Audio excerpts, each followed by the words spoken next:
It is sickening to think that someone would even think of taking advantage of the COVID-19 situation to benefit themselves. Even more revolting that there are people with ties to the Ministry of Health dealing in fake tenders in the name of fighting the pandemic.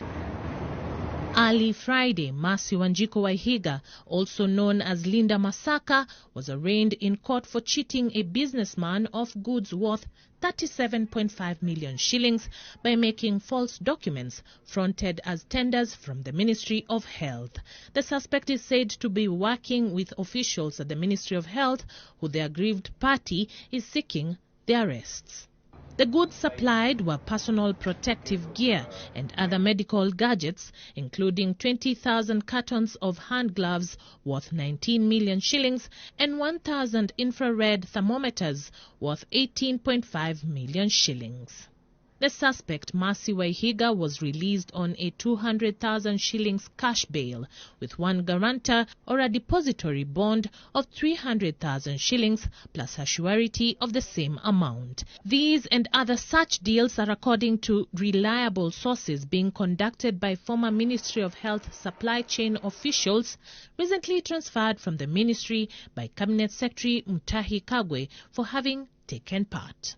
The integrity of the personal protective gear was raised by Cabinet Secretary Mutahi Kagwe yesterday, which goes to show the danger of the hands-off approach by government, an approach that may be responsible for the contagion that continues to grow in the country. It is just thanks to God that our doctors have not been falling sick. Some of these imported PPEs have been really below standards.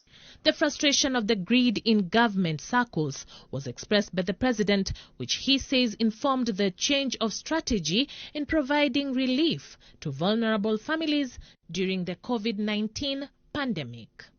My administration has been dispatching a total of 250 million shillings to vulnerable families.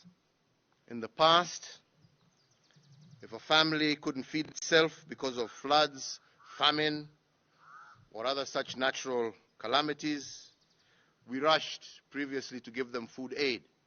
But unfortunately, with this method, what we have discovered over time is that we lost almost half of these resources.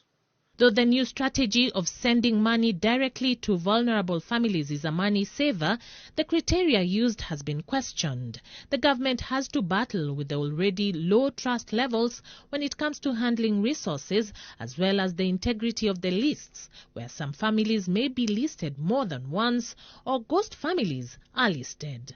250 million shillings a week will translate to 125,000 households receiving 2,000 shillings each.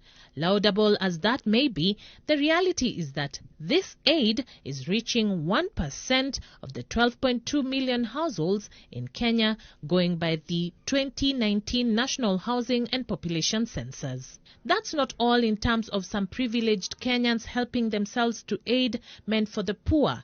A recent report further claims that Kenya's elite siphoned 328 billion shillings of World Bank aid, stashing it in offshore accounts in the last 2 decades.